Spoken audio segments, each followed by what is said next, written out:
لا إله إلا الله محمد حبيب الله لا إله إلا الله محمد حبيب الله لا إله إلا الله محمد حبيب الله لا إله إلا الله محمد حبيب الله لا إله إلا الله محمد حبيب الله لا إله إلا الله محمد حبيب الله لا إله إلا الله محمد حبيب الله لا إله إلا الله محمد حبيب الله لا إله إلا الله محمد رسول الله عليه صلاة الله لا إله إلا الله محمد رسول الله عليه صلاة الله لا إله إلا الله محمد رسول الله عليه صلاة الله لا إله إلا الله محمد رسول الله عليه صلاة الله لا إله إلا الله محمد رسول الله عليه صلاة الله الله الله حق الله الله حق الله الله حق الله الله حق الله الله حق الله الله حق الله الله حق الله الله حق الله الله حق الله الله حق الله الله حق الله الله حق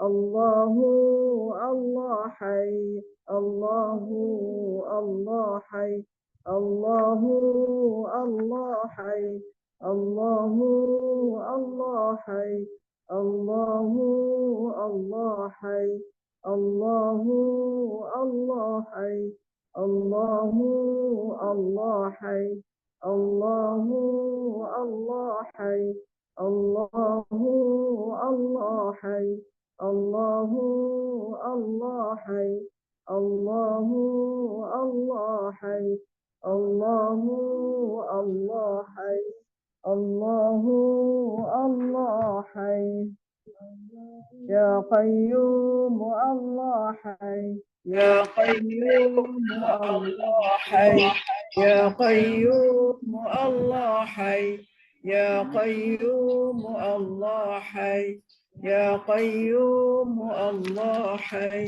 يا قيوم الله حي يا قيوم الله حي يا قيوم الله حي يا قيوم الله حي يا قيوم الله حي يا قيوم الله حي يا قيوم الله حي يا قيوم الله حي دائم اللهم صل على سيدنا محمد النبي الأمي وعلى آله وصحبه وسلم. يا عفو يا غفار يا تواب يا قدوس يا جليل يا عفو يا غفار يا تواب يا قدوس يا جليل يا عفو يا غفار يا تواب يا قدوس يا جليل يا عفو يا غفار يا تواب يا قدوس يا جليل يا غفار يا تواب يا قدوس يا جليل. Pas ini kita baca sekali ya.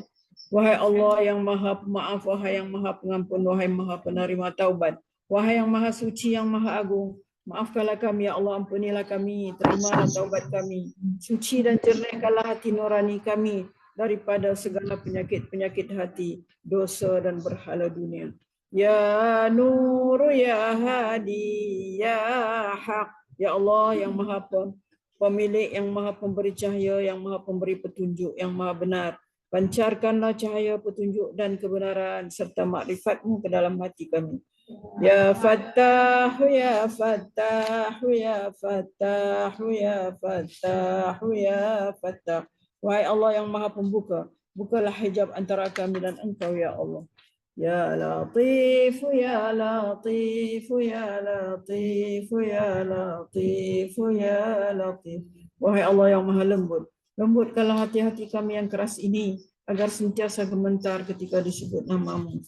Ya Hafiz, Ya Muhaimin. Wahai Allah yang Maha Pemelihara lagi Maha Pelindung, peliharalah, lindungilah dan pagarilah hati-hati kami daripada bisikan nafsu dan syaitan. Ya Bari, Ya Bari, Ya Bari, Ya Bari, Ya Bari. Wahai Allah yang Maha mengadakan segalanya, anugerahkan kami kepasrahan yang sepenuhnya terhadap-Mu. Jadikanlah seluruh jiwa raga kami untuk perjuangan agama-Mu dan abadi-Mu yang sejati. Ya Alimu, Ya Hakimu, Ya Rashid. Ya Alimu, Ya Hakimu, Ya Rashid. Wahai Allah yang Maha mengetahui, yang Maha bijaksana, yang Maha cerdas, kurniakanlah kami ilmu ma'rifat agar kami benar-benar mengenali dan mentaati-Mu. Curahkanlah hikmah dan kebijaksanaan agar kami menjunjung segala titah perintah-Mu. Berilah perhatian-Mu dan kasih sayang-Mu dalam setiap urusan kami. Ya Arhamar Rahimin, Ya Hakimu, Ya Karimu, Ya Ahadu, Ya Samad, Ya Hayyu, Ya Muhyi, Ya Qayyumu, Ya Zal Jalali wal Ikram. La ilaha illa anta Rabbuna.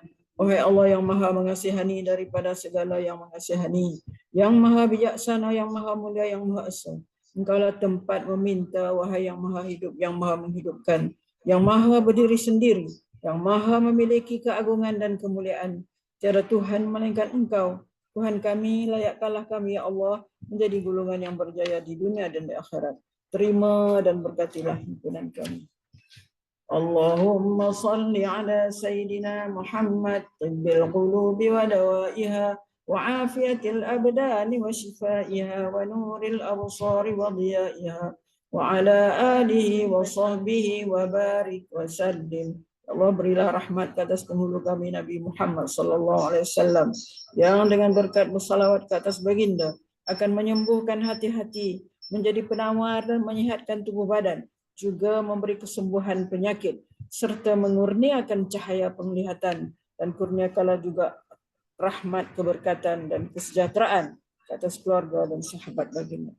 Allahumma anta rabbuna la ilaha illa anta khalaqtana wa nahnu ibaduka wa nahnu ala ahdika wa wa'dika mastata'na na'udzu bika min syarri ma sana'na nabu'u laka bi ni'matika 'alaina wa nabu'u laka bi dhunubina faghfir lana fa innahu la yaghfiru dzunuba illa anta. Ya Allah, Engkau Tuhan kami, tidak ada Tuhan melainkan Engkau. Engkaulah yang telah menjadikan kami dan kami adalah hamba-Mu, dan kami menurut di atas perintah dan perjanjian dengan-Mu sekadar keupayaan kami. Kami berlindung dengan-Mu daripada kejahatan dosa yang telah kami lakukan, dan kami mengaku dengan nikmat-Mu ke atas kami, dan kami mengaku dengan dosa-dosa yang telah kami lakukan. Maka ampunilah kami. Sesungguhnya tiada siapa yang dapat mengampunkan segalanya melainkan Engkau. Allahumma tahhir qulubana minan nifaq wa a'malana minar riya wa alsinatana minal kadhib wa a'yunana minal khiyanah innaka ta'lamu kha'inatal a'yuni wa ma tukhfis sudur. Ya Allah, sucikanlah hati-hati kami daripada nifaq, amalan-amalan kami daripada riya, lidah-lidah kami daripada berdusta, dan mata-mata kami daripada khianat. Sesungguhnya Engkau mengetahui mata-mata yang khianat dan apa yang tersembunyi di dalam dada. Allahumma rahmataka narju wa la takilna ila anfusina tarfata ain wa aslih lana sya'nana kullah la ilaha illa anta. Ya Allah, hanya rahmat-Mu yang kami berharap mendapatkannya. Kerana itu janganlah Engkau biarkan diri kami walau sekelip mata tanpa pertolongan atau rahmat daripada-Mu. Perbaikilah segala urusan kami. Tiada Tuhan yang berhak disembah melainkan Engkau. Allahumma arinal haqqa haqqan warzuqna ittiba'ah وأرنا الباطل باطلا وارزقنا اجتنابه ولا تجعله ملتبسا علينا فنضل واجعلنا للمتقين إماما. Ya Allah, perlihatkanlah kepada kami yang benar itu adalah benar, lalu bimbinglah kami untuk mengikutinya, dan perlihatkanlah kepada kami yang salah itu adalah salah, dan bimbinglah kami untuk menghindarinya. Janganlah dijadikan yang benar dan salah itu samar-samar bagi kami, sehingga menyebabkan kami sesat. Dan jadikanlah kami pemimpin bagi orang-orang yang bertakwa. Rabbana la tuzigh qulubana ba'da idh hadaitana wa hab lana min ladunka rahmah innaka antal wahhab. Wahai Tuhan kami, janganlah Engkau memesongkan hati kami sudah Engkau beri petunjuk kepada kami, dan kurniakanlah kepada kami limpah rahmat dari sisimu. Sesungguhnya Engkau jualah Tuhan yang melimpah-limpah pemberian.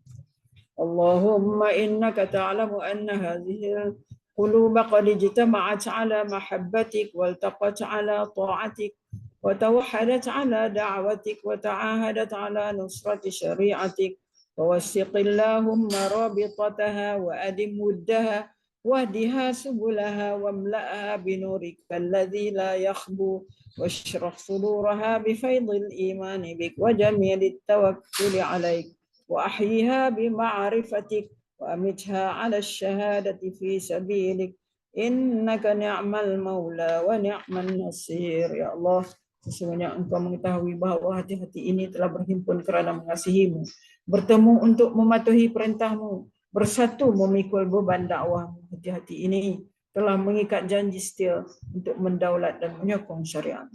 Maka eratkanlah ya Allah akan ikatannya, kekalkan kemesraan antara hati-hati ini. Tunjukkanlah kepada hati-hati ini akan jalannya yang sebenar. Penuhkanlah piala hati-hati ini dengan cahaya Rabbani yang tidak kunjung malam. Lapangkanlah hati-hati ini dengan limpahan keimanan dan keindahan tawakal kepadamu. Hidup suburkanlah hati-hati ini dengan ma'rifat, pengetahuan sebenar tentang. Jika Engkau takdirkan kami mati, maka matikanlah pemilik hati-hati ini sebagai para syuhada dalam perjuangan agama. Sesungguhnya Engkau sebaik-baik sandaran dan sebaik-baik penolong. Ya Allah, perkenankanlah permintaan ini. Ya Allah, restuilah dan sejahterakanlah junjungan Nabi Muhammad sallallahu alaihi wasallam, para sahabat baginda dan semua. Allahumma ya Allah, Allahumma ighfir lana walil mu'minina wal mu'minat wal muslimina wal muslimat wa alif baina qulubina wa aslih zata bainina wansurna ala aduwika wa aduwina. Allahumma a'izzal islam wal muslimin. Allahumma azil asyirka wal musyrikin. اللهم انصر إخواننا المسلمين في كل مكان، خصوصا إخواننا المجاهدين المستضعفين في غزة في فلسطين جميعا.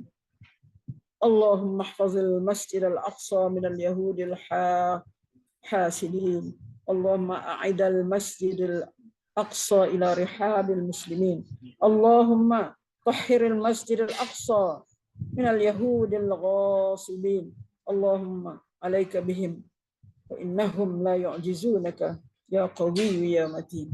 Ya Allah, ya Allah, ya Rahman, ya Rahim, bantulah saudara-saudara kami kaum muslimin di setiap tempat, zaman dan masa. Ya Allah, peliharalah Masjidil Aqsa daripada Yahudi laknatullah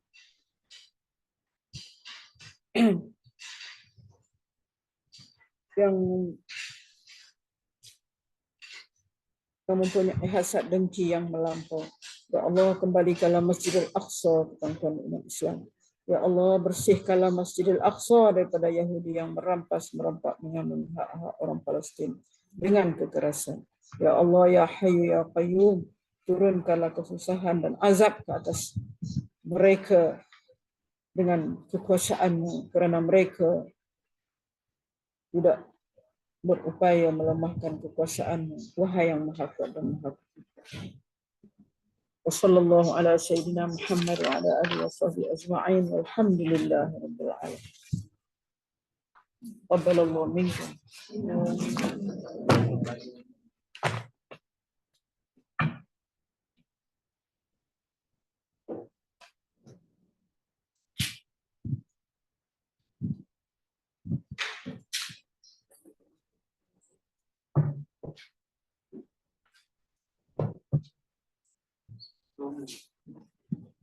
Okay, bismillahirrahmanirrahim.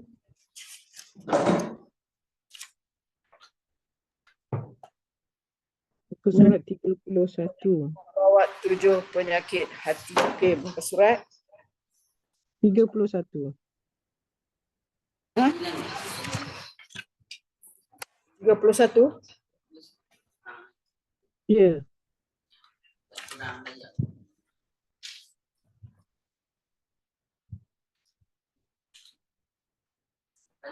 Tujuh.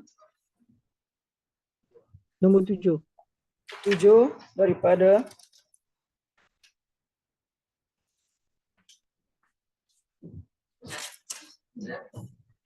faktor penyebab guru.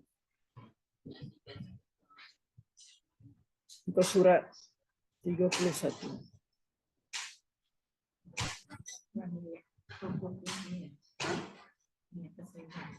Okey, yang ketujuh daripada faktor-faktor penyebab al-ghurur. Hendaklah kita sebut al-ghurur saja. Ini kita fahamlah beza di antara ujub yang kita sudah belajar dulu, sudah baca dulu, dan yang ghurur ni duduk di tengah-tengah, dan yang last sekali ialah takabur. Pemuncak pada perasaan-perasaan rasa kita kata rasa kita adalah yang hebat apa semua tu. Mana kemuncak dia ialah takabur. Ketujuh, menyaksikan sikap kurang layak tokoh pemimpin.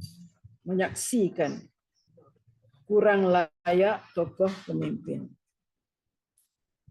Sebagian tokoh pemimpin kerana sebab tertentu turun dari tingkatan yang semestinya mereka miliki, dari yang asalnya teguh menjadi lalai.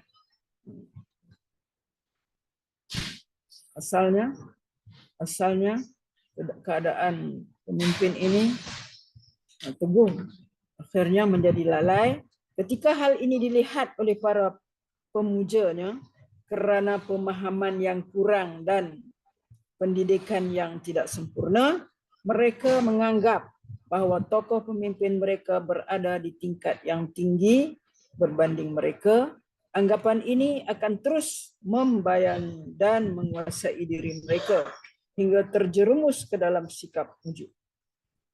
Dan akhirnya terjangkit sikap ghurur. Mula dia ujub dululah. Dia sendiri, dia rasa diri dia je. Tapi bila dia bandingkan dengan orang, dia akan akhirnya terjangkit sikap ghurur. Oleh kerana itu, dalam menganjurkan untuk menjauhi tempat-tempat yang akan menimbulkan fitnah saat menjelaskan kebenaran dalam semua perbuatan mubah, dalam semua perbuatan yang diharuskan, yang boleh, yang sering kali menimbulkan prasangka negatif, iaitu su'uzzan. Kita lihat dalam contoh ini. Contoh tentang su'uzzan ini. Su'uzzan, mana sangkaan buruk. Suatu ketika isteri Nabi Safiyah bin Huyai. Safiyah bin Huyai radhiyallahu anha mengunjungi Nabi yang sedang beriktikaf di masjid pada 10 terakhir bulan Ramadan. Safiyah bin Huyai datang mengunjungi Nabi yang sedang beriktikaf di masjid pada 10 akhir Ramadan. Dia berbincang sebentar dengannya. Safiyah berbincang sebentar dengan Nabi. Kemudian berdiri hendak pulang. Setelah cakap-cakap tu, mana berdirilah nak balik. Tetapi Nabi berdiri menahannya sambil mendakapnya. Ketika sampai ke depan pintu bilik Ummu Salamah, 2 orang Ansar tiba-tiba lalu. Keduanya memberi salam kepada baginda. Kemudian Nabi berkata kepada keduanya, yang bersama Rasul kamu adalah Safiyah binti Huyai. Ini nak menolak sangkaan yang buruklah. Mana Nabi beritahulah yang bersama Rasul kamu ni adalah Safiyah bin Huyai. itu isteri Nabi lah. Keduanya berkata, Subhanallah, wahai Rasulullah. Baginda pun mengucapkan takbir untuk keduanya. Kemudian bersabda, sesungguhnya syaitan sampai pada manusia melalui aliran darah dan aku takut dia telah membisikkan sesuatu di hati kamu. Jadi maknanya Rasulullah takut karena mereka ni menyangka buruklah kepada Rasulullah. Bercakap dengan siapa, perempuan mana. Itu sebab Rasulullah bagi tahu Rasulullah kata yang bersama Rasul kamu ni adalah Sofia binti Huyai, isteri dia. Jadi barulah keduanya macam wujudlah subhanallah wahai Rasulullah. Dia baginda pun mengucapkan Allahu Akbar. Nak menyatakan bahawa syaitan sudah sampai pada manusia melalui aliran darah dan aku takut, kata Rasulullah, dia telah membisikkan sesuatu di hati kamu. Karena sesuatu yang tidak baiklah. Yazid bin Al-Aswad, cerita kedua ni. Sewaktu masih kecil, pernah sembahyang bersama Nabi. Ketika baginda semayang, ada 2 orang lelaki di sudut masjid yang tidak ikut sembahyang. Lalu Nabi memanggil mereka. Mereka pun datang dengan gemetar. Baginda bertanya, apa yang menghalang kamu ikut sembahyang bersama kami? Keduanya menjawab, kami telah melaksanakan sembahyang di perjalanan. Kami sembahyang dalam perjalanan kami. Nabi berkata, janganlah berbuat demikian. Jika salah seorang di antara kamu telah melaksanakan sembahyang di perjalanan, lalu menemui seorang yang belum sembahyang, hendaklah dia sembahyang bersamanya. Dan itu sunnah baginya. Sunat bagi dia. Maknanya ini pun macam kita kata nak mengelakkan daripada sangkaan 2 orang tadi tu tak sembahyang ke? Jadi Nabi tegurlah 2 orang tadi, maknanya seeloknya kamu sembahyanglah bersama dengan dia ni sebab itu adalah sunnah. Ibnu Daqiq Al-Aid berkata, meninggalkan hal-hal yang akan menimbulkan prasangka buruk.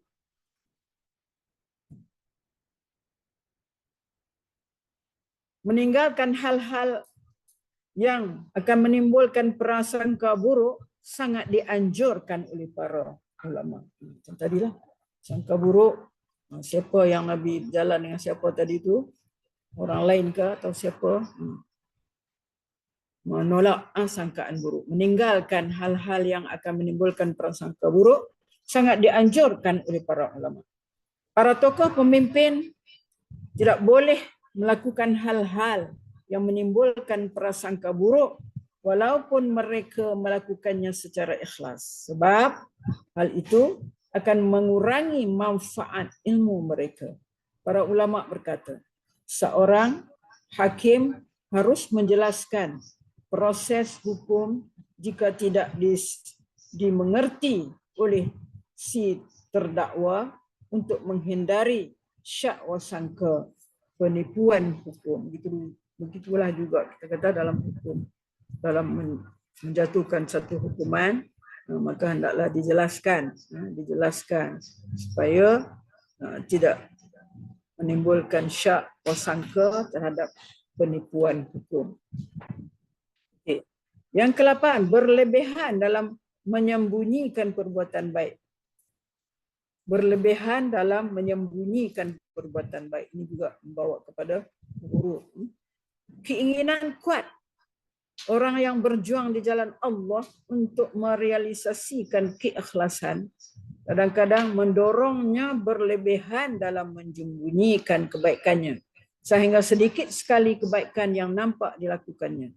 Ketika hal ini dilihat oleh generasi setelahnya yang pendidikannya tidak sempurna dan hanya mampu melihat permukaannya sahaja, mereka akan menyangka kebaikan orang tersebut berada di bawah mereka. mana kurang daripada mereka. Prasangka ini akan terus membayangi dan menguasai diri mereka hingga terjerumus ke dalam sikap membanggakan diri dan akhirnya terjangkit penyakit ghurur. Oleh kerana itu, Islam menganjurkan umatnya agar menunjukkan kebaikan yang sewajarnya di hadapan manusia. Menunjukkan kebaikan yang sewajarnya, maknanya jangan menyembunyikan sangat-sangatlah, mana berlebihan itu tadi. Jangan berlebihan dalam menyembunyikan.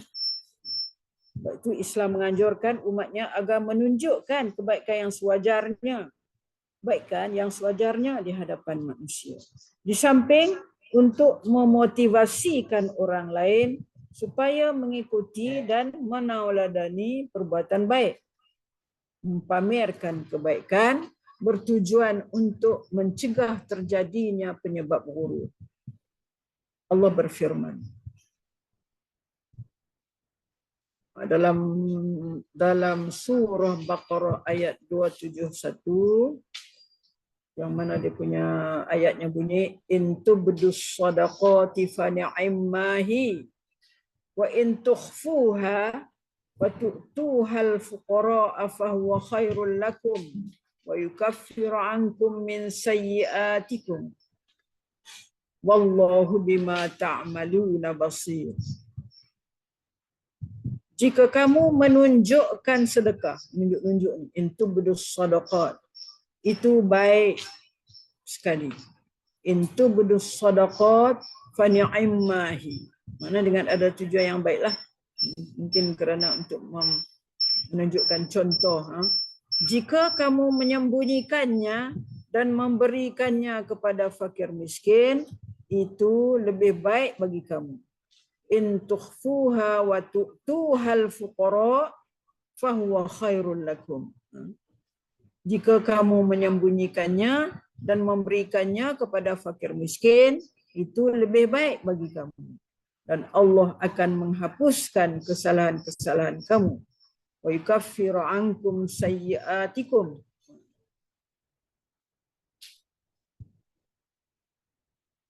Allah akan menghapuskan kesalahan-kesalahan kamu. Dia ambil dekat tu je. Sedangkan ayat akhirnya wallahu bima ta'maluna basir. Semuanya Allah amat melihat apa yang kamu lakukan. Itulah dia maknanya apa ni di antara faktor-faktor penyebab ghurur. Ada 8 perkara di sini. Okey, implikasi sikap ghurur pula. Kesan terhadap pelaku. Sikap ghurur, apa kesan terhadap pelaku dia? Kesan sikap ghurur bagi orang yang berjuang di jalan Allah banyak antaranya terjerumus dalam kencah perdebatan dan perselisihan. Seorang yang terkena penyakit ghurur kerana terlampau membanggakan diri. Maknanya bila kita sebut ghurur, kau ujubkah? Samalah mana banggakan diri, banggakan segi amalan dia, kataan dia. Dan terlampau melihat amal kebaikan sendiri tanpa mahu melihat kepada amal orang lain, akan selalu berusaha membela diri dan selalu ingin menang sendiri dengan berbagai cara, positif ataupun negatif. Syaitan pun lalu membisik kepada dirinya bahawa jalan yang terbaik untuk mencapai kebaikan adalah dengan perdebatan dan perselisihan. Bisikan ini akan terus menguasainya, akhirnya ia benar-benar terjerumus ke dalam perdebatan dan perselisihan sehingga menyebabkan pembaziran waktu yang besar. Rasulullah sallallahu alaihi wasallam mengingatkan bahawa perdebatan bahaya perdebatan dengan sabdanya, tidaklah suatu kaum sesat setelah mendapatkan hidayah kecuali mereka senang melakukan perdebatan. Suka nak berbalah kan, suka nak berdebat. Baginda juga menganjurkan agar umat Islam meninggalkan perdebatan dan perselisihan dengan ungkapan yang indah. Baginda bersabda, "Aku menjamin sebuah rumah di syurga paling bawah bagi orang yang mahu meninggalkan perdebatan walau ia benar." Walaupun dia benar, orang ni, tapi dia tak suka berbalah. Sebuah rumah di syurga bahagian tengah bagi orang yang mahu meninggalkan dusta walaupun hanya gurauan. Dan sebuah rumah di syurga paling atas bagi orang yang baik akhlak. Paling atas sekali, mana Allah sediakan untuk orang yang baik akhlak. Kita tahu akhlak, Allah sendiri telah menyebutkan innama bu'istu li utammima makarimal akhlak. Aku ni diutuskan untuk menyempurnakan akhlak yang mulia, untuk mengajar kepada umat ini akhlak-akhlak yang mulia. Sebab itu diletakkan sebuah rumah di syurga yang paling atas untuk orang yang baik akhlaknya. Sebuah syurga di bahagian tengah itu disediakan untuk orang yang mahu meninggalkan perdebatan walaupun ia benar.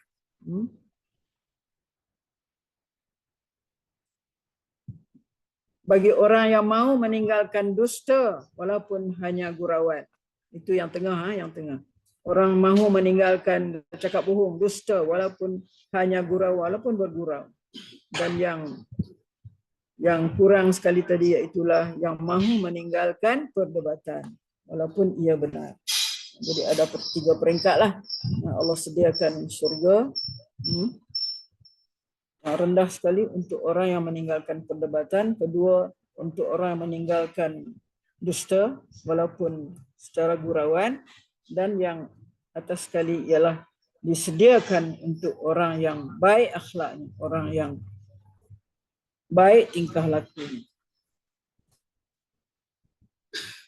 Kedua,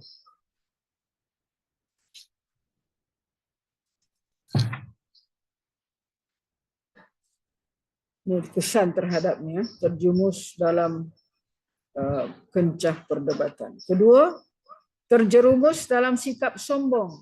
Ini di antara juga di antara kesan terhadap pelaku ghurur ni. Itu terjerumus dalam sikap sombong, takabur. Ketika sifat ghurur telah bersemayam dalam jiwa, ia akan terus memuncak. Tidak hanya menghinakan dan meremehkan amal orang lain, tetapi akan terus bertambah lebih dari itu, iaitu sampai ke tahap takabur, iaitu sombong. Sifat takabur sangat berbahaya dan memiliki kesan yang buruk bagi pelakunya dan masyarakat secara umum. Ini kita akan cakapkan insya-Allah lepas daripada tajuk ni, iaitu mengenai sifat takabur. Masalah ini akan dijelaskan pada bab yang selanjutnya. Memanglah dia akan membawa daripada ujub pergi kepada ghurur, pergi kepada kelas sekali takabur yang paling tinggi. Ketiga, kesannya lagi ialah kesan terhadap pelaku ni, dia degil, dia jadi degil. Orang yang dijangkiti sifat ghurur akan bersikap degil dan keras kepala sebab akibat terlalu memandang diri sendiri, ia berkeyakinan bahawa apa yang dilakukannya akan selalu benar, tidak mungkin salah, sementara yang dilakukan orang lain akan selalu salah dan tidak mungkin benar. Orang seperti ini sukar menerima kebenaran dari orang lain dan selalu memaksa fikirannya sendiri. Dia selalu paksa supaya orang guna fikiran dia. Sikap keras kepala seperti ini akan membuatnya selalu hidup dalam kekeliruan dan akhirnya menemui kebinasaan. Tiga kesan terhadap pelaku ghurur. Terjerumus ke dalam kencah perdebatan, suka nak berdebat, nak berselisih dengan orang. Kedua, dia akan terjumus menjadi kepada sikap sombong, iaitu takabur. Dan ketiga, degil. Kesannya dia degil. Kesan terhadap dakwah Islam. Adapun kesan sikap ghurur terhadap perjuangan Islam adalah sebagai berikut. Umat Islam mudah menyerah kepada musuh Allah. Umat Islam mudah menyerah kepada musuh-musuh Allah. Sikap ghurur membuat umat Islam kurang bersatu dalam merancang strategi perjuangan kerana sebahagian umat merasa lebih baik daripada sebahagian yang lain. Hal ini membuat umat Islam mudah dikuasai dan dikalahkan oleh musuh. Keadaan ini juga membuat perjuangan akan terhambat kecuali jika setiap orang saling tahu menahu di antara satu dengan yang lain. Inilah yang kita lihat berlaku di sekeliling kita umat Islam ini. Seluruh dunia bagaimana lihat keadaannya. Ha? Maknanya Ini sekarang tengah berlaku dalam negara kita. sifat Dalam ghurur. negara kita berlaku ni sekarang. Sekarang. Lihatlah mana perkara itu di sekeliling kita ada. Di dunia juga yang sedang yang sedang dilalui oleh umat Islam. Tidak bersatu sampai kita boleh dikuasai oleh musuh kita. Kedua, umat Islam mudah dipengaruhi oleh non-Muslim. Sikap ghurur membuatkan kalangan non-Muslim mudah mempengaruhi, menguasai dan menjajah umat Islam. Terutama ketika umat ditimpa musibah dan malapetaka. Bantuan kalangan non-Muslim kepada umat Islam dapat memperdaya umat. Begitu juga sikap non-Muslim yang tampak rendah hati dan simpati kepada umat Islam. Hal ini dapat melemahkan semangat juang kaum muslimin. Itulah jadi penyakit. Tanda-tanda penyakit ghurur. Tanda-tanda penyakit ghurur. Takutlah. Maknanya kita tengoklah pada diri kita sendiri bila kita memahami kalau kita ada penyakit-penyakit macam ni, kita cubalah didik diri kita. Mana kemungkinan penyakit ini ada dalam diri kita, tapi kadang-kadang kita tak sedar, kita leka aja kan. Cuba tengok tanda-tanda dia, tanda-tanda penyakit ghurur. Penyakit dapat dikenali dari beberapa tanda sebagai berikut. Selalu meremehkan dan memperlekehkan kebaikan orang lain. Betul. Ya. Orang lain. Mana mungkin kebaikan yang dia buat banyak, orang lain buat sikit, ada lekehkanlah kebaikan. Selalu carakan, memuji dan membanggakan kebaikan diri sendiri. Kita kadang tak sedar. Tak sedar. Selalu kita banggakan, cakap, kita puji, kita banggakan, tapi kebaikan diri kita sendiri kita cakap pada orang. Sukar menerima kebenaran walaupun bersumber daripada ahli. Walaupun bersumber daripada ahli. Daripada ahli yang bercakap benar. Jadi kita lihatlah pada diri kita ada ke ciri-ciri itu. Kalau ada, kita minta supaya Allah kuatkan diri kita supaya terhindarlah kita daripada penyakit ghurur. Cara mengobati penyakit ghurur. Bagaimana cara nak ubatnya? Untuk mengobati dan menghindarkan diri daripada penyakit ghurur, sebaiknya mengikuti cara-cara berikut. Kenali implikasi sikap ghurur. Kita kenal apa implikasi daripada sikap ghurur ini. Mengenali implikasi dan akibat sikap ghurur dapat menggerakkan diri anda untuk selalu menghindari penyakit ghurur sebelum datangnya hari kiamat, iaitu ketika mata dan hati terbelalak dan harapan untuk kembali ke dunia untuk memperbaiki kekurangan diri hanya tinggal angan-angan belaka. Jangan kita sampai tunggu sampai tiba masa yang begitu. Itu dah tiba dah. Kiamat. Lalak dah biji mata tengok Allah benda tukar yang aku akan harungi, itu balasan-balasan Allah ni. Balasan-balasan Allah terhadap apa yang aku buat, terhadap hurur aku yang aku buat di dunia dulu. Jangan sampai macam tu. Ni disebutkan di sini. Jangan sampai mana kita hendaklah menggerakkan diri untuk selalu menghindari penyakit hurur sebelum datangnya hari kiamat. Iaitu bila datang hari kiamat, iaitu ketika itu mata dan hati kita terbelalak, terbeliak, dan harapan untuk kembali ke dunia untuk memperbaiki kekurangan diri hanya tinggal angan-angan sahaja. Mustahil, impossible dah, tak boleh balik dah, tak boleh kembali dah ke dunia. Allah berfirman, lihat baik-baik di dalam suratul Mu'minun ayat 99 dan 100. Lalulah kita, sebab ayat-ayat yang kadang-kadang yang kita baca tu mudah kita faham. Sebab itu kita jangan rasa berat. Mana memang ayat itu simple aja. Macam ayat ni kita tengok. Hatta ayat suratul Mu'minun 99 dan 100.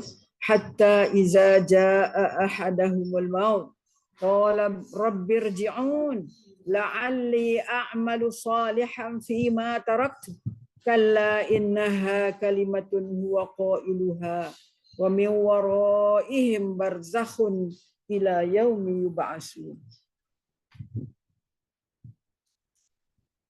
Saya selalu nak cakap, karena kalau boleh kita ada Quran di depan kita.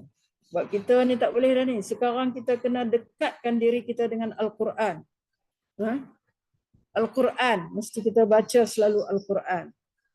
Apabila kita dapat baca di sini, nanti kita balik, kita tengok lagi. Kalau siapa-siapa yang ada tafsirannya, tengok tafsirnya macam mana supaya akan lebih teguh, kuat hati kita, pemahaman kita terhadap ayat-ayat yang kita baca. Kan saya dah pesan, sebab dalam apa yang kita baca ni banyak ayat Quran, banyak ayat Quran. Kita harus faham. Kan kita pun kata kelas kita ni tadabbur, kan nak dengar saya baca aja, tengok daripada Al-Quran itu. Tengok surah dia, tengok ayat berapa. Maka kalau kita ada perasaan begitu, maka sangat baiklah, sangat baik kita mendampingi Al-Quran sambil kita baca. Ini dia bagi apa? Makna saja. Kita nak kena tu tengok Al-Quran itu. Dalam suratul Mu'minun ayat 99 dan 100. Kalau silap, ini saya ambil ayat kan, tolong bagi tahu, jangan diam je. Okey, ayat yang berbunyi hatta, sehingga tu. Allah berfirman di dalam suratul Mu'minun ayat 99 sampai 100. Jangan tunggu sampai sehingga apabila kematian datang kepada salah seorang di antara kamu, hatta iza jaa ahadahumul maut, sehingga apabila kematian datang kepada salah seorang di antara kamu, qala, satu baru nak cakap, baru nak kata, qala rabbirji'un. Rabbirji'un. Mana? Irji'un tu nun tu berbaris bawah. Makna dia nak kata qala rabbirji'uni. Asal dia. Kan ada ya asal dia. Qala rabbirji'uni, bila dah sampai tu, dah sampai saat dah sampai, orang kata apa? Dalam nazak dah ni, baru ketika itu kita nak menyesal, tak berguna lagi. Qala rabbirji'un. Dia berkata, ya Allah, irji'uni. Kembalikanlah aku ke dunia. Kembalikanlah aku ke dunia. Untuk apa? La'alli a'malu salihah. Kan tak boleh faham kot. Banyak kali dah ayat ni kita jumpa amal soleh. Sebut betul-betul. Kita guna juga amal soleh. La'alli, mudah-mudahan aku dapat beramal soleh. Kembalikanlah aku ke dunia ya Allah. Dan nampak no? Dan nampak bagaimana seksa Allah Subhanahu Wa Taala kepada mereka-mereka yang bersikap ghurur ini, juga kepada orang-orang yang melakukan kesalahan, orang-orang yang membuat maksiat di atas dunia ini, termasuklah orang yang bersikap ghurur ini. Ya Allah, kembalikanlah aku ke dunia. La'alli a'malu salihan fima taraktu. Kembalikanlah aku ke dunia agar aku berbuat amal soleh. La'alli a'malu salihan fima taraktu. Amal soleh yang telah aku tinggalkan. Fima taraktu, aku tinggal. Tak buat amal soleh dulu. Aku asyik-asyik ghurur saja. Aku asyik-asyik cerita kepada orang. Aku buat ini, aku buat ini, aku je lah. Aku je lah yang baik kepada orang. Kan? Kita selalu gitu, kita kata apa? Orang kata apa? Kita suka kata saya begini, anani ataupun kita kata Show off, Ustazah, nak show off. bangga diri kan. Jadi kalau kita ada sikap-sikap gitu, ya Allah, kita semua mohon kepada Allah, ya Allah, hindarkanlah aku daripada sikap itu ya Allah. Ni duk merayu kepada Allah, la'alli a'malu salihan fi ma taraktu. Kalla, Allah sebut apa? Sekali-kali tidak. Kalla, sekali-kali tidak. Innaha kalimatun huwa qailuha. Kalla, sekali-kali tidak. Itu hanyalah perkataan yang diucapkan. Itu hanyalah perkataan yang diucapkan. Boleh cakap aja lah. Boleh cakap aja nak balik ya Allah. Tolong ya Allah, aku nak balik. Aku nak pergi buat amal soleh ya Allah. Aku dah tinggal banyak amal soleh. Aku banyak berdosa ya Allah. Macam tu. Menyesal. Allah kata kalla, sekali-kali tak boleh dah. Itu hanyalah perkataan kalla innaha kalimatun. Kan kita belajar apa makna kalimatun? Itu hanyalah kata-kata, perkataan. Kalau jamak dia kalimat. Kita belajar dalam bahasa Arab kita. Berapa puluh kali lalu kalimatun, kalimat. Takkan tak boleh ambil letak ingat dalam kepala. Kalla innaha kalimatun huwa qailuha. Hanyalah perkataan yang diucapkan. Boleh ucap aja lah. Boleh cakap aja lah. Tak boleh dah. Allah kembalikan kamu ke dunia untuk kamu lakukan amal soleh yang telah kamu tinggalkan. Dan hendaklah kamu ingat. Wa min waraihim barzakhun ila yaumi yub'atsun. Dan di hadapan mereka ada dinding. Barzakh tu. Di hadapan mereka ada dinding. Sampai mereka dibangkitkan. Mana? Kamu akan duduk di dalam barzakh sampailah ila yaumi yub'atsun, sehinggalah hari kamu dibangkitkan. Jadi hendaklah kita kenal. Inilah implikasi daripada sikap ghurur, yang mana sikap ini adalah sangat-sangat mana tidak disukai oleh Allah Subhanahu Wa Taala. Sikap ghurur. Okey, itu satu.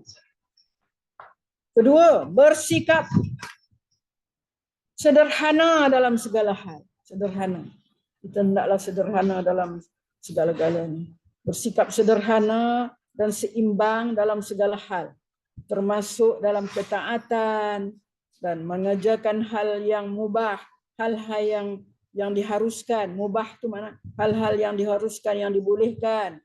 Dapat menjaga diri anda dari terjerumus kepada sikap ghurur dan malas bekerja. Bersikap sederhanalah kita dalam semua. khairul umur awsatuha. Hadis Nabi kata, sebaik-baik perkara, sebaik-baik pekerjaan ialah mana kamu sederhana. Sentiasa kita bersederhana di dalam sesuatu. Dalam segi apa? Segi makan, sederhana. Segi apa yang patut kita sederhana? Segi makan, segi tidur. Makna apa-apa pun kalau kita lebih daripada sederhana ni memang akan membawa akibat yang buruk lah kepada kita. Kalau ibadat kena sederhana juga kan? Lebih sikit lah. Kena lebih sikit lah kan. Lebih pun mana sekadar yang kita mampu lah. Sekadar yang kita mampu. Okey, sentiasa bersikap sederhana dalam segala hal. Ada kadang-kadang kita benda yang mubah, benda yang kita boleh buat. Tu yang kita duk kulun buat sangat. Kita gelut sangat. Itu kita lah. Kemudian ketiga, sentiasa mengingat kurnia Allah. Ini yang sangat-sangat penting. Sentiasa mengingati kurnia Allah SWT. Sepenting apapun pekerjaan anda hingga menjadi sumber utama hidup anda dan keluarga, anda harus ingat, ia bukanlah menjamin keselamatan anda. Keselamatan anda adalah kurnia Allah SWT, sebagaimana sering diungkapkan dalam banyak ayat Al-Quran. Ini ayat Quran, tengok lagi. Tengok lagi ayat Al-Quran dalam surah An-Nisa ayat 57. Surah An-Nisa ayat 57.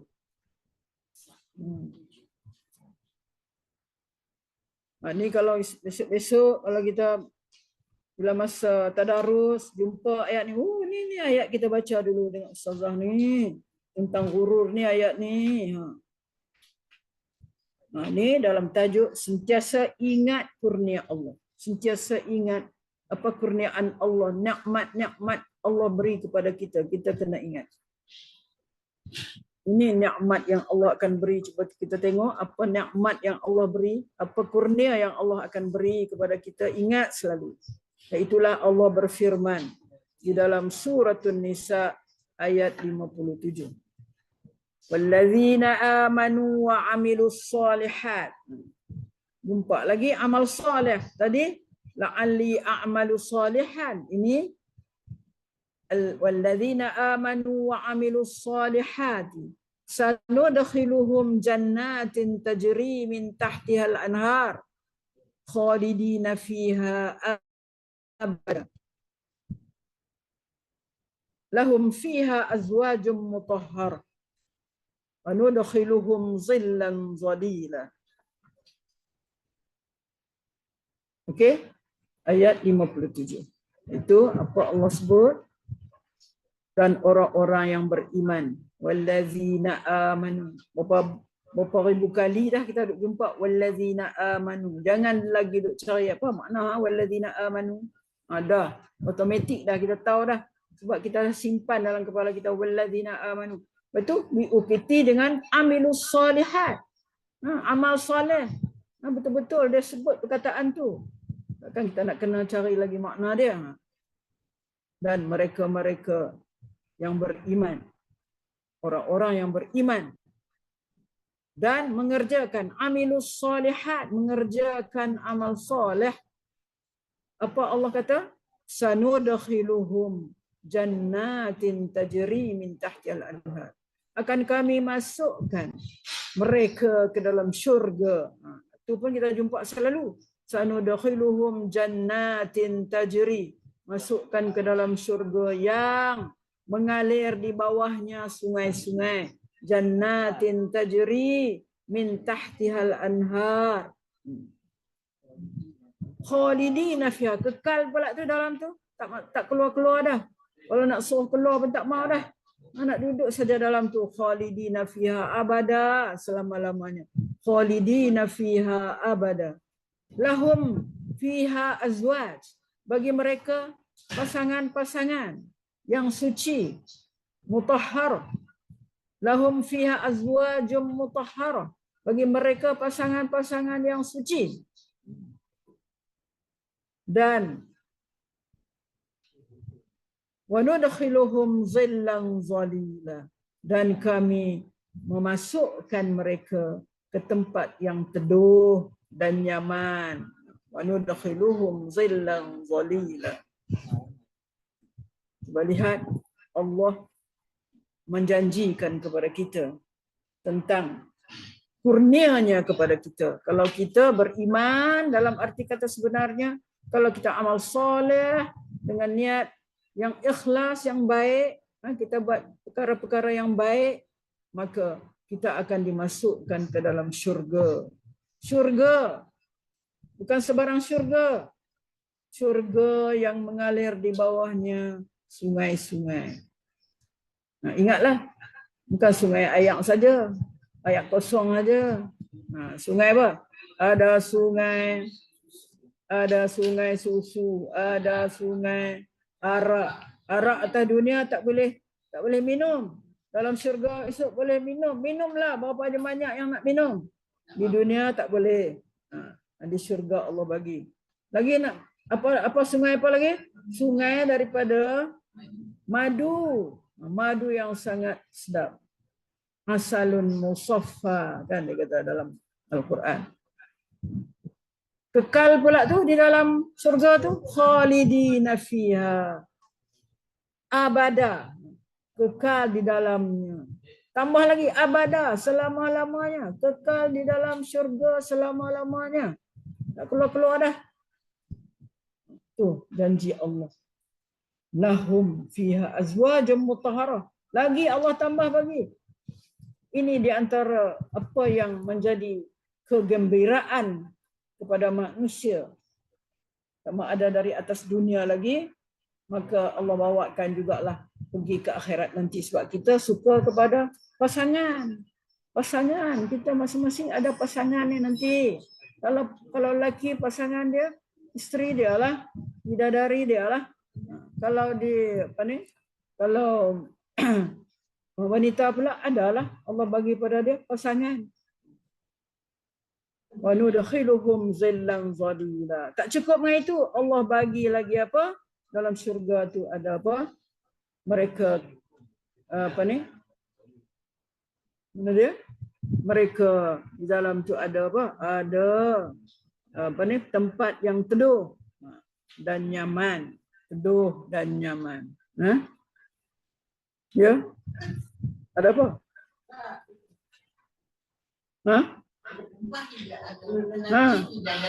Bidadari. Bidadara.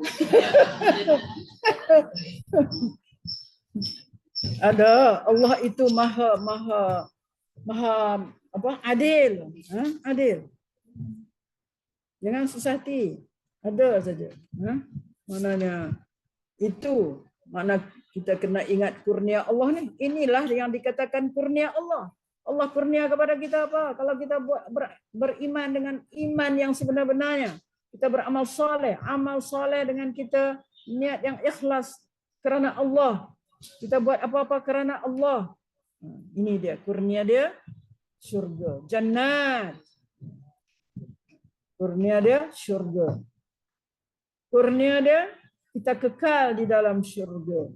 Kurnia dia lagi apa? Kita ada pasangan. Azwajum mutahharah. Dan di samping itu Allah bagi kepada kita tempat yang teduh dan nyaman.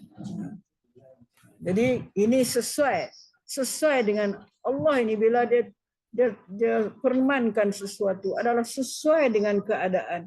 Kita kata kalau orang masyarakat Arab ketika itu, apa yang dia ada? Dia ada batu-batu, ada bukit, ada, tak macam sekarang ni. Sekarang ni pasal dekat nak kiamat dah. Yang bukit, yang batu tu dah jadi dah jadi pokok, dah tumbuh apa semua. Dulu batu, bukit. Tak ada Allah gembirakan mereka dengan jannat yang mana surga yang di bawahnya ada mengalir sungai-sungai yang terdiri dari sungai air, air apa ni? Kita kata air kosong yang sedap. Air apa lagi? Apa ni? Susu, labanan sa'iqan lisyaribin. Apa dia lagi? Khamrun. Ingatlah tu perkataan tu. Khamrun. Kemudian asal. Itulah asal. Madu, asal, kan? Asalin musaffa. Lagi dia bagi apa? Itulah makna beberapa kurnia Allah. Kita ingat kurnia ni. Kita baca ayat ni, kita ingat ini kurnia yang Allah nak bagi. Kalau aku boleh beriman, beramal soleh. Beriman dan beramal soleh.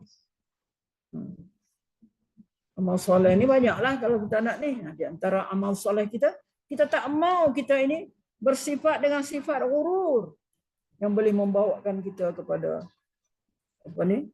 Kepada sikap yang buruk. Kita ghurur, kita bangga diri. Kita cakap bangga diri. Kita sebab ghurur ni bila kita bangga diri, kita sini kemudian kita bandingkan pula, kan? Bandingkan dengan orang lain. Kalau takabur kita tambah lagi satu. Meleceh, mencaci orang pula. Itu takabur yang kita akan baca selepas ni. Okey. Kita nak tengok lagi apa kurnia Allah di dalam ayat seterusnya. Dalam ayat lain Allah berfirman dan dia memasukkan orang-orang dan ini ayat dia. Allah berfirman. Mana dia? Ayat dalam surah Ibrahim ayat 23. Mana dia? Ayat 23 ni.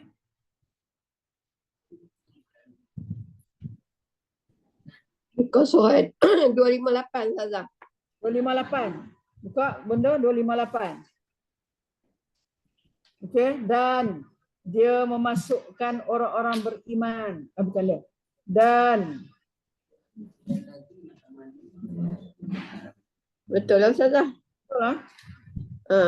Dan Ya. dimasukkan orang-orang yang beriman dan beramal soleh ke dalam syurga-syurga yang mengalir di bawahnya sungai-sungai.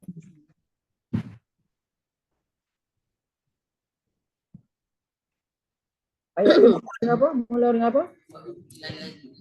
Wa udkhilal ladzina amanu. Wa udkhilal ladzina amanu wa amilus solihat jannatin tajri min tahtihal anhar. Lagi. Khalidina fiha biizni rabbihim tahiyyatuhum fiha salam. Kan? Apa itu? Alam tara daraballahu masalan. Okey nah, kat tu je. Wa udkhilal ladzina amanu, udkhila. Apa dia? Allah kata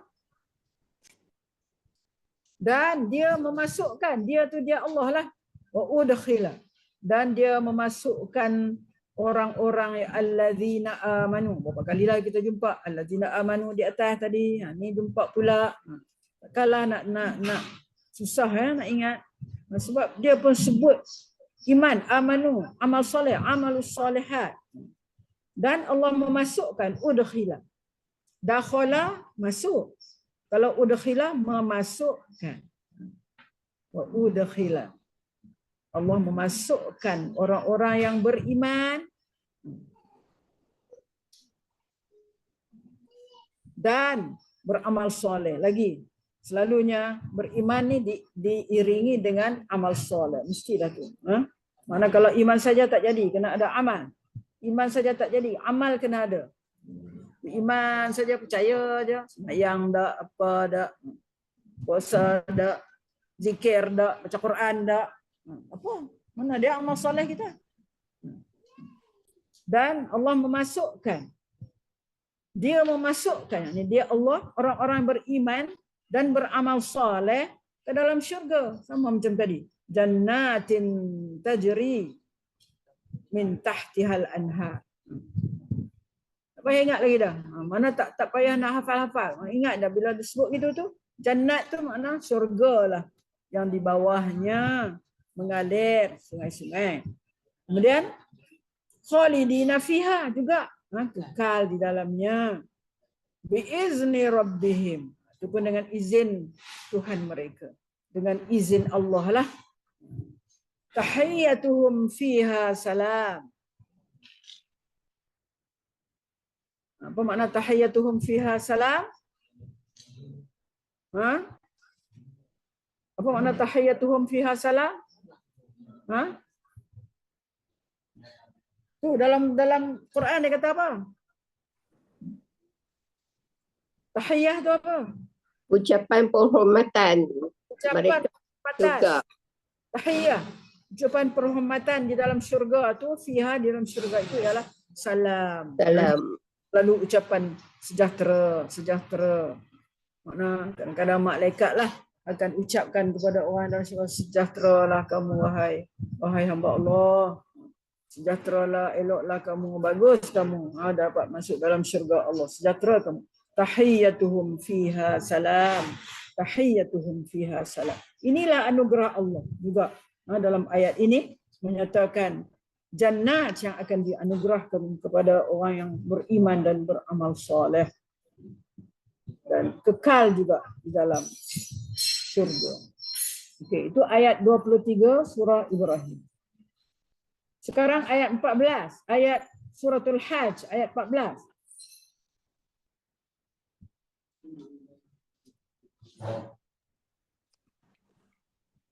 Muka surat 333.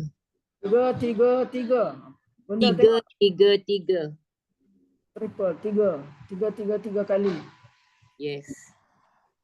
Inna Allaha yudkhilul ladzina amanu wa amilus solihati jannatin tajri min tahtihal anhar. Inna Allaha yaf'alu ma yurid. Itu dia. Sama dengan yang atas juga, tapi akhirnya innallaha yaf'alu ma yurid. Ya. Allah memasukkan orang-orang yang beriman dan beramal saleh ke dalam syurga yang mengalir di bawahnya sungai-sungai, kekal di dalamnya. Allah melakukan apa yang dia nak. Allah yaf'alu ma yurid. Allah yaf'alu ma yurid. Allah melakukan, yaf'al, membuat, ma yurid, apa yang dia nak, apa yang dia nak. Itu suratul Hajj. Nabi SAW juga bersabda, amal soleh seseorang di antara kamu tidak akan pernah dapat menyelamatkannya. Amal soleh seseorang di antara kamu tidak akan pernah dapat menyelamatkannya. Maksud dia ni. Macam Oh. ayat tak siap ya. Tak macam ni mungkin kan Allah berhak berbuat sesuatu mengikut kehendak dia. Jadi kan pernah kita dengar hadis ke syurga kita bukan kerana amalan kita tapi kerana rahmat Allah daripada Allah kan. Amal soleh seseorang antara kamu tidak akan pernah dapat menyelamatkannya. Bukan semua. Kita nampak amal soleh, tahu-tahu tidak dapat menyelamatkan dia. Amal soleh banyak bergunung-gunung. Tapi last amal soleh kita bagi kat orang. Sebab apa? Kita duk gurur. Kita takabur. Kita ambil. Orang ambil amal soleh kita. Orang ni ambil amal soleh kita. Habis. Kita tak ada. Itu menyebabkan makna kita tidak selamat. Tidak. Anak amal soleh, kamu tidak akan pernah dapat menyelamatkan.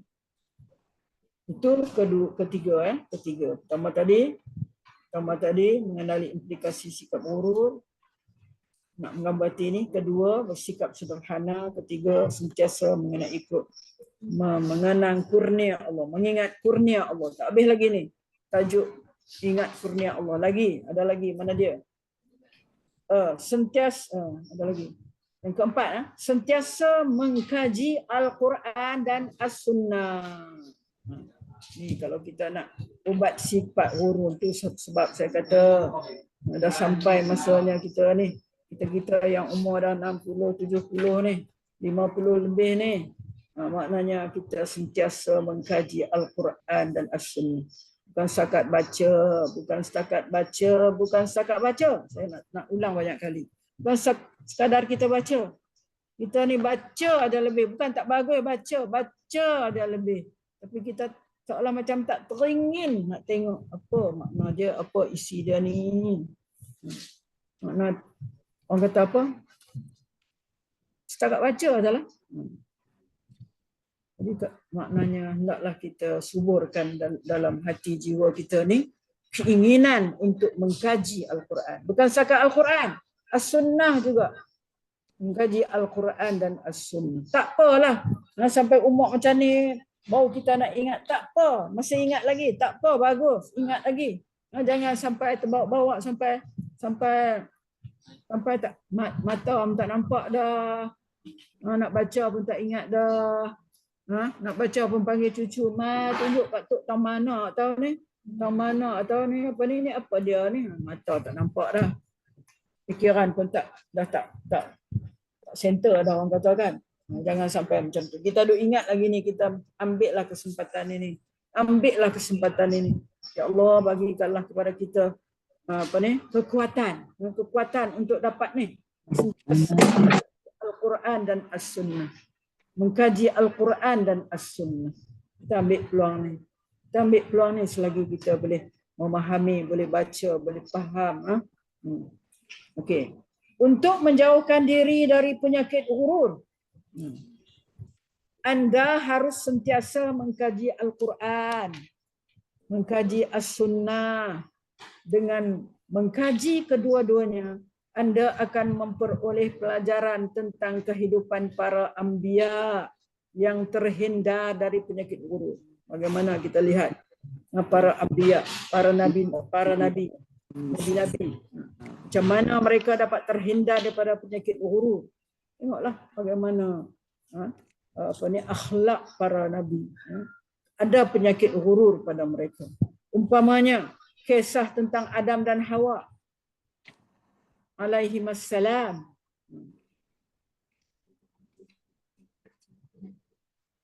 Wahai Tuhan kami. Tengoklah dia kata terhindar daripada penyakit ghurur. Umpamanya kisah tentang Adam dan Hawa alaihimassalam. Mana ayat Qurannya? Ayatnya suratul A'raf ayat 23. Ini kita duk baca doa selalu ni. Kita duk baca selalu doa dalam suratul A'raf ayat 23. Qala, mereka berdua berkata. Qala. Kalau qala saja tak ada alif, seorang saja kata. Kalau qala, dua orang. Maknanya Adam dan Hawa. Qala, mereka berdua berkata. Berdoa. Rabbana zalamna anfusana wa illam taghfir lana wa tarhamna lanakunanna minal khasirin. Kan kita selalu hari-hari baca, setiap waktu kita baca. Ya Allah, ya Tuhan kami. Ya Allah, ya Tuhan kami. Kami telah menganiaya diri kami. Zalamna, menzalimi diri kami. Menganiaya diri kami. Zalamna anfusana. Wa illam taghfir lana. Dan sekiranya kamu tidak mengampunkan kami. Di sini dah tertinggal ke makna tu. Ya Allah, ya Tuhan kami. Kami menganiaya diri kami jika engkau tidak mengampuni. Wa illam taghfir lana, tidak mengampuni. Wa tarhamna, dan tak kasihan kepada kami. Nescaya kami termasuk orang-orang yang rugi. Lanakunanna minal khasirin. Rugilah kami. Sebab kami menerima akibatnya, akibat perbuatan kami itu daripada kamu. Mintalah ampun kepada Allah. Mintalah Allah kasihan. Qala rabbana zalamna anfusana wa illam taghfir lana lanakunanna minal khasirin. Dalam suratul A'raf ayat 23.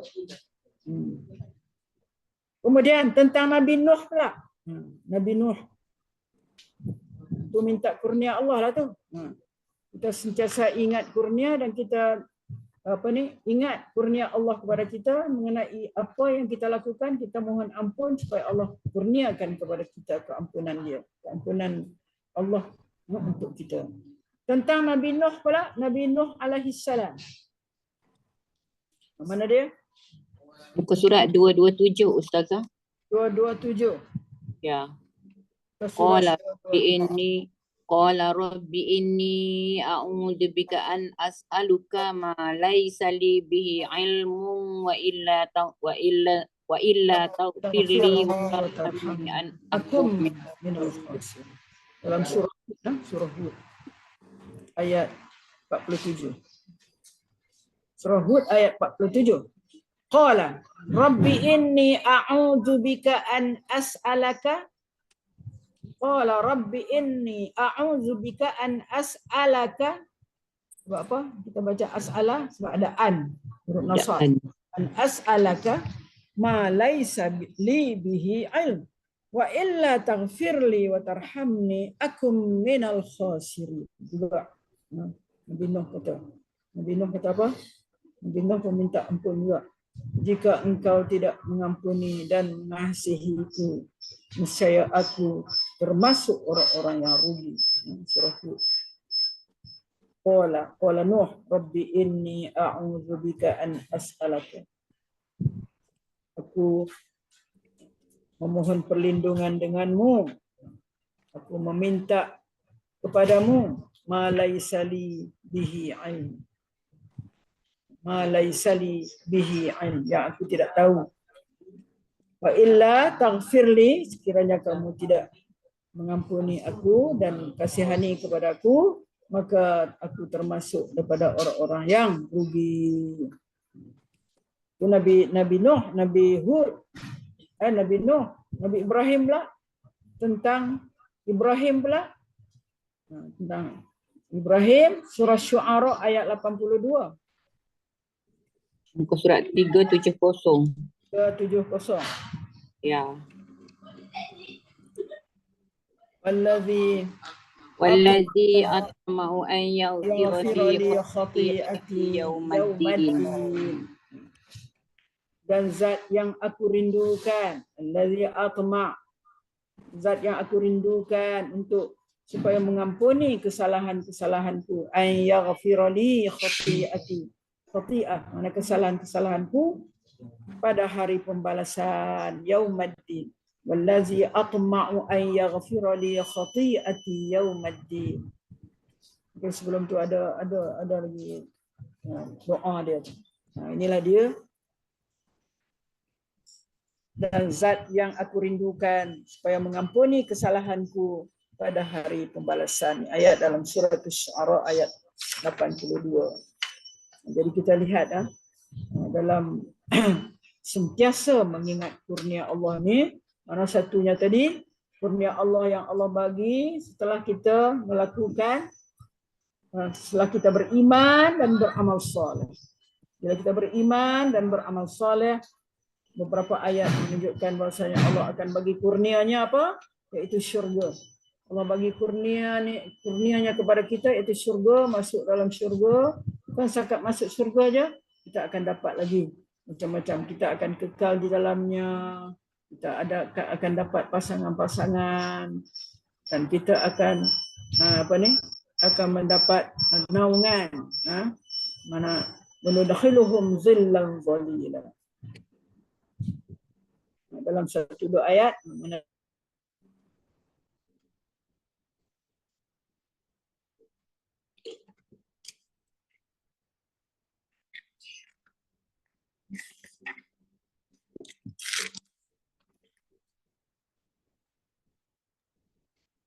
Hang ya Ustazah. Jam Jam. Jadi azan okey Ustazah ni. Apa yang jam? Komputer. Komputer kot, tak ada. Tak bergerak. Tak nampak ya, nampak. Datin Azian. Rasanya something wrong dengan Ustazah punya. Datin Azian. Siapa nak dipakai? Itulah. Datin Azian. Elok-elok dapat kontak majlis habis.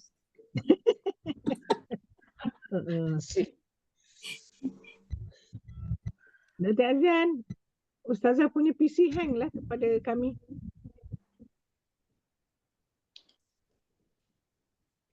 Dah terkeluar Dah terkeluar dah, dah keluar dah. Mana? Tak ada. Nanti tengok. Ustazah. Sekejap. Dia pakai tak ada. Ustaz Safli. Dah terkeluar dah. Dia pakai punya. Yang dapat PhD atau apa ke nama dia? Dr. Safli. Tak ada. Ya, Ustaz Safli. Ustaz Safi. Tak ada nama dia terkeluar ni. Dah terkeluar Tadi dah. ada nama dia. Yelah sekarang dah tak ada nama dia. Tadi memang Oh, masuk tak ada. Ustaz Safi. Dah hang lah kan. Kalau Hang. hand pun biasa ada. Macam Ju dah kena keluar tu kan. Ju kata. Ju ada cakap, dia kata dia dah ada telefon dia dah hang dah. Kadang-kadang kita load kan pasal macam dia macam video kan. Ju Ah. kat kebun ke. Juga line dah terputus sebab overheating pula. Ya Allah. Overheating.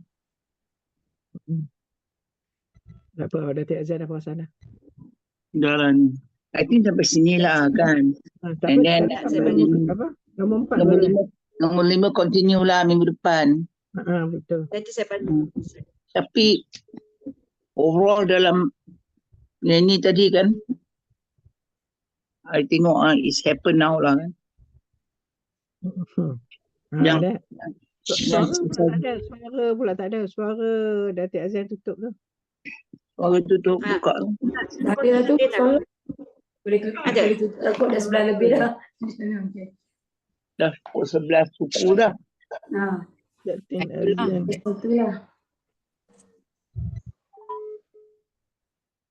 Buka suara Ustazah. Terus pergi je kat mikrofon. Suara tutup Ustazah. Tak dengar. Datuk Azan datang. Saya mute kan Okey. sebab saya. Okey. Sekejap ya. Dah tengok. Okey, boleh Kau kata. Sebab saya. Yes, 6 sampai situ tadi ya. lagi kan? Memahami kisah hidup salafus saleh. Belum, tak ada. Kami halaman 4 je Ustazah. Halaman 4 tu je tadi. Syuara tu je. Dia sebutkan Al-Quran tu. 37, muka surat 37. Ya. Surah Al-Salih Sampai tu situ. Sesuai mengkaji Al-Quran dan As-Sunnah. Yap. berhenti kat situ kami. Betul situ. Ya. Ya. Okey lah. Sampai situ lah berhenti. Nombor 4 tu tak dengar pula tadi. Nombor 4 Dengar. Dengar. tak dengar. Dengar. Nombor 5 Ustazah masuk ke? Dah Ustazah masuk dah. Dah, start tu je baru. Nombor 5 tak Sampai masuk lagi. Okey. Nombor 5 masuk lagi. Okey lah. sampai Ibrahim lah. Betul lah tu. Sampai Ibrahim tu. Hmm. Nombor 5 belum masuk. Okey. Belum masuk. Belum. Nombor 5 I think minggu depan. Bawa pergi ke depan. Tak So, apa, kita lebih kurang ada 4 muka lagi nak sampai kepada sombong bongkak takabur. Ya.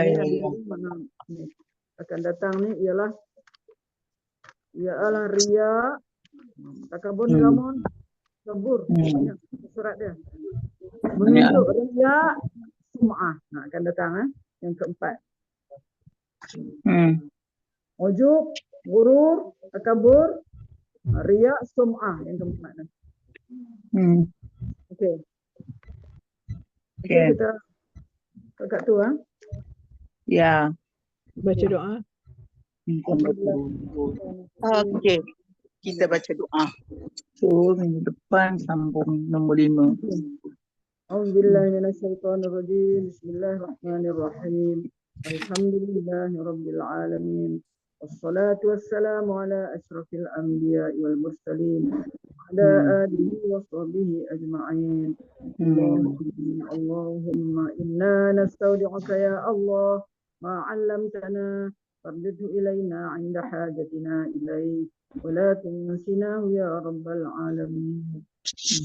Allahumma ya Allah, Allahumma inna na'udzubika min 'ilmin la yanfa' wa min qalbin la yakhsha' ومن نفس لا تشبع ومن دعوة لا يستجاب لها ولا يسمع. اللهم يا بصير يا بصير يا بصير. Wahai Zat yang Maha Melihat. Ya Basir ya Basir. Allahumma aqsim lana min khasyatika ma tuhawwilu bihi bainana wa baina ma'asik wa min ta'atika ma tuballighuna bihi jannatak wa min al-yaqini ma tuhawwinu bihi alaina masa'ib ad-dunya. Allahumma matti'na bi asma'ina wa absarina wa quwwatina ma ahyaytana waj'alhu al-warisa minna waj'al tha'rana 'ala man zalamana وانصرنا على من عادانا ولا تجعل مصيبتنا في ديننا ولا تجعل الدنيا أكبر همنا ولا مبلغ علمنا ولا تسلط علينا من لا يخافك ولا يرحمنا. يا الله يا الله يا الله يا بصير يا بصير يا بصير. Wahai Zat yang Maha Melihat. Ya Allah, anugerahilah kami sebahagian perasaan takut dan malu kepada dirimu yang boleh menjadi penghalang antara diri kami dan maksiat kepadamu. Anugerahkanlah kepada kami, ya Allah, agar taat kepadamu yang dapat membawa kami ke syurgamu.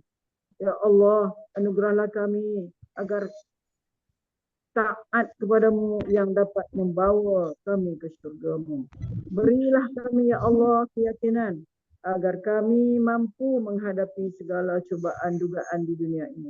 Ya Allah, berilah kami keyakinan agar kami mampu menghadapi segala cobaan dan dugaan di dunia ini. Ya Allah, teguhkanlah pendengaran kami, penglihatan kami, dan kekuatan kami selagi hidup. Jadikanlah ia nikmat yang besar bagi kami. Jadikanlah pembalasan kami hanya untuk orang yang melakukan aniaya kepada diri kami, dan bantulah kami dari orang yang memusuhi kami. Janganlah Engkau jadikan dunia sebagai cita-cita kami yang terbesar. Jangan pula Engkau jadikan ia sebagai tujuan hidup utama dari ilmu pengetahuan kami.